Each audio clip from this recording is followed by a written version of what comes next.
Hi guys, நம்ம இந்த வீடியோவில் என்ன பார்க்க போகிறோம்னா டாடா ஏசிக்கு வந்து 2.1 ஆம்பிளிஃபையர் ரெடி பண்ணியிருக்கோம். வீடியோ ஸ்கிப் பண்ணாத எண்டு வரைக்கும் பாருங்கள். இந்த வீடியோ உங்களுக்கு பிடிச்சிருந்தா இந்த வீடியோக்கு லைக் கொடுத்துட்டு உங்கள் ஃப்ரெண்ட்ஸ்க்கு ஷேர் பண்ணுங்கள். நம்மளோட சப்ஸ்கிரைபர் வந்து பார்த்தீங்கன்னா 2000குள்ளவே இந்த ஆம்பிளிஃபையர் ரெடி பண்ணணும் ப்ரோ, அதனால் ரொம்பவே அமௌண்ட்டை வந்து கம்மியாக ஒரு ஆம்பிளிஃபையர் ரெடி பண்ணி போடுங்க அப்படின்னு சொல்லிட்டு நம்மக்கிட்ட ஏகப்பட்ட கமெண்ட்ஸ் வந்தது. அதனால் நம்ம இந்த வீடியோ மேக் பண்ணுறோம்.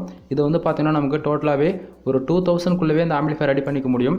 இந்த ஆம்பிளிஃபையரில் நம்ம என்னென்ன இன்டீரியரில் யூஸ் பண்ணியிருக்கோம்னு பார்த்தோம்னா 12 volt to 24 volt converter board use பண்ணியிருக்கோம். இது வந்து நமக்கு அவுட்புட்டில் டுவல் பவர் சப்ளை அவுட்புட் வரும், அதாவது 24/0/24 நமக்கு வந்து அவுட்புட் வரும். அடுத்ததாக வந்து பார்த்தோம்னா இதுக்கு வந்து நம்ம யூஎஸ்பி போர்டு ஒன்று யூஸ் பண்ணியிருக்கோம். இது வந்து நமக்கு ஆடியோ வந்து எந்த ஒரு நாய்ஸ் வராமல் ரொம்பவே வந்து சூப்பராக நமக்கு வந்து அவுட்புட் கிடைக்கும். எந்த ஒரு நாய்ஸும் இருக்காது, அம்மிங் சவுண்டு எதுவுமே வராது. தென் இது ஒரு ப்ளூடூத் போர்டு, கூடவே நமக்கு வந்து எஃப்எம்மும் வரும். இதில் இவ்வளோதான் ஃப்ரெண்ட்ஸ். இது இருந்தாலே போதிக்கும் நம்ம ஒரு 2.1 ஆம்பிளிஃபையர் ரெடி பண்ணிக்க முடியும். இது வந்து டைரெக்டாக நம்ம வந்து பேட்டரியில் கனெக்ட் பண்ணாலே போதிக்கும், நம்ம அவுட்புட் வந்து தேவைப்படுற அளவு எடுத்துக்கலாம். சப்புக்கு வந்து பார்த்தோம்னா நம்ம 2 போர்டு வந்து யூஸ் பண்ணியிருக்கோம். ரிசல்ட் வந்து பார்த்திங்கன்னா ரொம்பவே நல்லா இருக்குதுன்னு சொல்லி ஆகணும். ஏன்னா நான் டெஸ்ட் பண்ணதில் வந்து போர்ட்ஸ் வந்து அதிகமாக வந்து இதில் வைக்க முடியாதால எந்த அளவுக்கு நம்ம வந்து அதனுடைய கேபினெட் வந்து சைஸுக்கு தகுந்த போல் போர்ட்ஸை வந்து கரெக்டாக வாங்கி அரேஞ்ச் பண்ணி இதை பக்கவாக ரெடி பண்ணி கொடுத்துருக்கோம். நம்ம இன்ஸ்டால் பண்ணி கொடுத்தவங்களுக்கு வந்து ரொம்பவே நல்லாயிருக்கு அப்படின்னு சொல்லிட்டு நம்மக்கிட்ட சொன்னாங்க.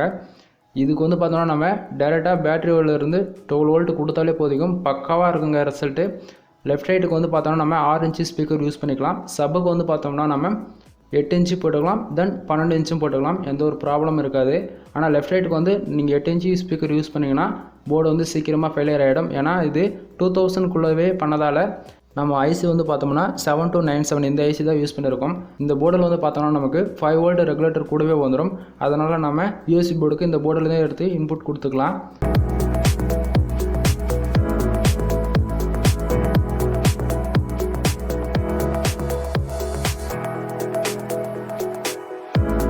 முக்கியமாக உங்கள்கிட்ட நான் என்ன சொல்ல விரும்புகிறேன்னா, இது போல் ஆம்பிளிஃபையர் செய்யும்போது ஸ்பீக்கருக்கு வந்து நம்ம யூஸ் பண்ணுற டியூட்டர்ஸ் வந்து ரொம்பவே நல்லா இருக்கணும். அப்போ தான் நம்ம இது போல் ஆம்பிளிஃபையர் செய்யும்போது அதனுடைய ஆடியோ ரிசல்ட் வந்து நம்ம பக்கவாக நம்ம எடுத்துகிட்டு வர முடியும். நிறைய பேர் வந்து பார்த்தோம்னா ஸ்பீக்கர் ஒழுங்காக போட்டுட்டு டியூட்டர்ஸு போட மாட்டாங்க. அதனால் டியூட்டர்ஸ் வந்து ரொம்ப வெரி இம்பார்ட்டன்ட் நம்ம கொடுத்து பார்க்கணும். நீங்கள் டியூட்டர்ஸ் வாங்கும்போது அது கூடவே வந்து ஃபில்டர் வந்து கொடுப்பாங்க. அந்த ஃபில்டர் வந்து வேல்யூம் வந்து பார்த்தீங்கன்னா 250 voltல வந்து ஜங்ஷன் அந்த கம்பெனிலேருந்து வாங்குங்க. அது ரொம்பவே நல்லாயிருக்கு. உங்களுக்கு வேணும்னா நீங்கள் சொல்லுங்கள், நான் அடுத்த வீடியோ வந்து இதுக்குன்னே ஒரே நிமிஷம் வந்தால் கூட பரவாயில்ல, நான் எடுத்து டியூட்டரில் வந்து சால்விங் பண்ணிவிட்டு அது என்ன ஃபில்டர்னு சொல்லிட்டு உங்களுக்கு நான் டீட்டெயிலாக காட்டுறேன். உங்களுக்கு ஏதாவது இந்த ஆம்பிளிஃபையரில் சந்தேகம் இருந்தால் கீழே கமெண்ட் பாக்ஸில் கமெண்ட் பண்ணுங்கள், நான் கன்ஃபார்மாக ரீப்ளை பண்ணுறேன். தென் ஆன் ஆஃபுக்கு வந்து இந்த ஆம்பிளிஃபையரில் நம்ம கண்ட்ரோல் கொடுத்துருக்கோம். பேட்டரியிலேருந்து 12 volt இன்புட் கொடுத்தாலே போதும், நாய்ஸில் எதுவுமே வராது, பக்கவாக இருக்கும். ஒரு சிலர் வந்து பேட்டரியிலேருந்து இன்புட் கொடுக்கும்போது அதாவது பவர் வந்து கம்மியாக வரும்னு சொல்லிட்டு ஃபில்டர் யூஸ் பண்ணுவாங்க. அதாவது ஃப்ரிட்ஜ் சர்க்யூட் போட்டு 25 volt இல்லை 50 volt வந்து ஒரு 5000 மைக்ரோஃபோட இது போல் ஃபில்டர் யூஸ் பண்ணுவாங்க. இது போல் தப்பெல்லாம் நீங்கள் எப்போயுமே செய்யாதுங்க. ஏன்னா பேட்டரிலேருந்து நம்ம பவர் சப்ளை இதுக்கு கொடுக்கும்போது எப்போயுமே பியூர் டிசியாக பேட்டரிலேருந்து வரும். அதனால் நீங்கள் எந்த ஒரு ஃபில்டர் யூஸ் பண்ண வேண்டியது அவசியமே கிடையாது. நீங்கள் டேரெக்டாக வர வோல்டேஜ் நீங்கள் கொடுத்தாலே போதும், ஆடியோ வந்து அவ்வளோ சூப்பராக இருக்கும். உண்மையிலே சொல்கிறேங்க, டாடா ஏசியில் இதை ஃபிட் பண்ணிவிட்டு கேட்டுட்ட பிறகு நம்மளுடைய ஹார்ட் பீட் அடிக்கிற அளவுக்கு ரிசல்ட் இருந்தது, ரொம்பவே நல்லா இருந்தது. நிறைய பேர் இது போல் கேட்டிருக்காங்க. நம்ம ஃபியூச்சரில் உங்களுக்கு வேணும்னா சொல்லுங்கள், நம்ம ரெடி பண்ணி இதை ஆன்லைனில் கூட தரோம். தென் நம்மளுடைய ஷாப்லையும் நம்ம இதை சேல்ஸிங் பண்ணுறோம்.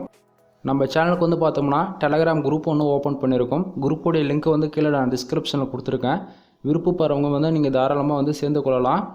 உங்களுக்கு சோலார் பற்றி எந்த ஒரு சந்தேகம் இருந்தாலும் நீங்கள் வந்து குரூப்பில் வந்து கேட்டுக்கலாம். இது வரைக்கும் நீங்கள் வீடியோ ஸ்கிப் பண்ணாத பார்த்துருந்தீங்கன்னா தேங்க்யூ ஃப்ரெண்ட்ஸ். தேங்க்யூ ஃபார் வாட்சிங். Please subscribe.